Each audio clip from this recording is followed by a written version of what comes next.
बिस्मिल्लाहिर्रहमानिर्रहीम। अस्सलामुअलैकुम। मदार न्यूज़ के साथ मैं हूं सना हुसैन। चलते हैं खबरों की जानिब।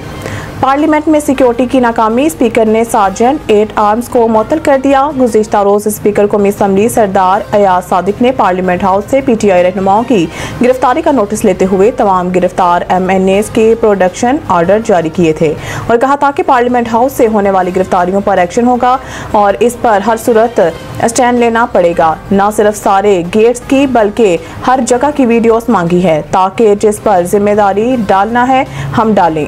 स्पीकर का कहना था कि अपने आप को बदकिस्मत समझता हूं कि 2014 में एक जमात और इनके कज़न ने पार्लियामेंट पर हमला किया तो इस कुर्सी पर था। इस लिहाज से बदकिस्मत हूं, वो पहला हमला था। दूसरा हमला मौलाना असलाहुद्दीन अयूब के कमरे पर छापा पड़ा, वो भी हमारी बदकिस्मती थी। इसके अलावा सरदार अयाज सादिक ने पार्लियामेंट में सिक्योरिटी के नाकामी पर 4 सिक्योरिटी एहलकारों को भी 4 माह के लिए मुअत्तल कर दिया।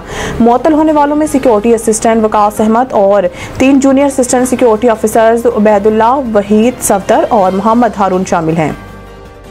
पेंशन रूल्स में अहम तरमीम। फैमिली पेंशन 10 साल तक महदूद। रज़ाकाराना रिटायरमेंट पर जुर्माना होगा। ऑफिस मेमोरेंडम के मुताबिक शरीक हयात की वफात पर अहल ना होने की सूरत में बाकी मानदा अहल फैमिली मेंबर्स को पेंशन की मुद्दत को ज़्यादा से ज़्यादा 10 साल तक महदूद कर दिया गया है। अगर मुतवफ़ी पेंशनर का बच्चा माजूर हो तो इसे ताहयात पेंशन मिलेगी।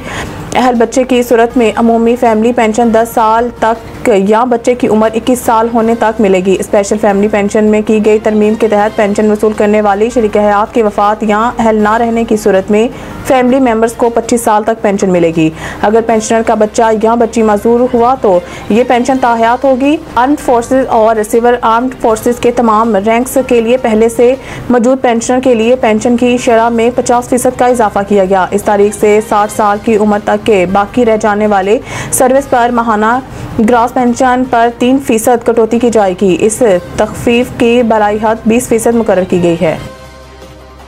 सिंध हाई कोर्ट इसहाक डार की बतौर नायब वज़ीर आज़म तकर्रुरी के खिलाफ दरख्वास्त फौरी समाअत के लिए मंजूर। मुस्लिम लीग नून के सीनियर रहनुमा इसहाक डार की बतौर नायब वज़ीर आज़म तकर्रुरी के खिलाफ दरख्वास्त सिंध हाई कोर्ट में दायर की गई, जिस पर chief justice Sindh high court Mohammad Shafi Siddiqui ने समाअत की। दौरान समाअत चीफ जस्टिस ने सवाल किया, आपका क्या बुनियादी हक मुतासिर हो रहा है? इस पर दरख्वास्त गुजार के वकील ने कहा कि आर्टिकल 90 और 91 के तहत वफाकी हुकूमत वज़ीर आज़म और काबीना अरकान पर मुश्तमिल होती है। आइन में डिप्टी वज़ीर आज़म का कोई ओहदा मौजूद नहीं। डिप्टी वज़ीर आज़म ना सेनेट और ना पार्लियामेंट को जवाबदेह है। बाद अदालत ने दरख्वास्त को फौरी समाअत के लिए मंजूर करते हुए फ्रीकैन से 2 हफ्तों में जवाब तलब कर लिया। कराची में सड़कों की तामीर और नकासी का निज़ाम ठीक करना चाहते हैं। वज़ीर आला सिंध मज़ार कायद पर हाज़िरी के बाद मीडिया से गुफ्तगू करते हुए मुराद अली शाह का कहना था कि इस साल पूरे सिंध में मामूल से ज़ायद बारिशें हुई हैं। बारिशों में सड़कें भी टूट फूट का शिकार हुई हैं। मेयर कराची ने फंड्स के इजरा के लिए ख़त लिखा है। इनका कहना था कि मेयर कराची शहर की सड़कें तामीर करवाना चाहते हैं, शहर का नकासी का निज़ाम हर सूरत ठीक करना चाहते हैं। एक सवाल के जवाब में वज़ीर आला सिंध का कहना था कि मुल्क की दाखिली हाल से निपटने के लिए सब मुत्तहिद हों। हम अंदरूनी साजिशों को इत्तेहाद के साथ खत्म करेंगे। वज़ीर आला सिंध का कहना था कि पानी के मसले पर कई बार सिंध असम्बली ने करारदादें पास की। कालाबाग डैम के खिलाफ भी सिंध असम्बली कई करारदादें पास कर चुकी है। खबर शामिल करते हैं मंडी बहाउद्दीन से। Deputy commissioner doctor Faisal Salim और DPO अहमद महिउद्दीन की ज़ेर सदारत 12 रबीउल अव्वल के इंतजामात के हवाले से ज़िले अमन कमेटी का इजलास मुनक़िद हुआ। Deputy commissioner doctor Faisal Salim का कहना था कि उलमाए कराम अवाम में हम आहंग मोहब्बत, अख़ुव्वत और बर्दाश्त को फ़रोग़ देकर अमन और सलामती की फ़िज़ा बरकरार रखने में अपना कलीदी किरदार अदा करें। हमारे district bureau chief Umair Bhatt की रिपोर्ट के मुताबिक मंडी बहाउद्दीन के उलमाए कराम हमेशा मोहब्बत और भाईचारे का पैगाम देते हैं। यही जज्बा रबीउल अव्वल के दौरान बरोए कार लाने की ज़रूरत है। इनका कहना था कि तमाम मुकातला फ़िक्र के उलमाए कराम मिलकर अपने अंदर इत्तफ़ाक़, इत्तेहाद, भाईचारे की फ़िज़ा को कायम रखें और बर्दाश्त और रवादारी के मुस्बत सोच को फ़रोग़ दें।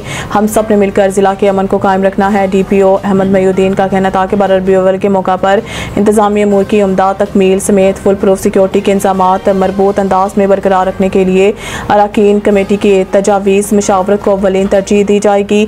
मुख्तलिफ मुकातला फ़िक्र के उलमाए कराम और अंजुमन ताजवान के नुमाइंदों ने भी अपने ख़यालात का इज़हार किया और गुज़ारिशात पेश की। डिप्टी कमिश्नर और DPO ने मसाइल के हल और तजावीज़ पर अमल की यकीन दहानी करवाई।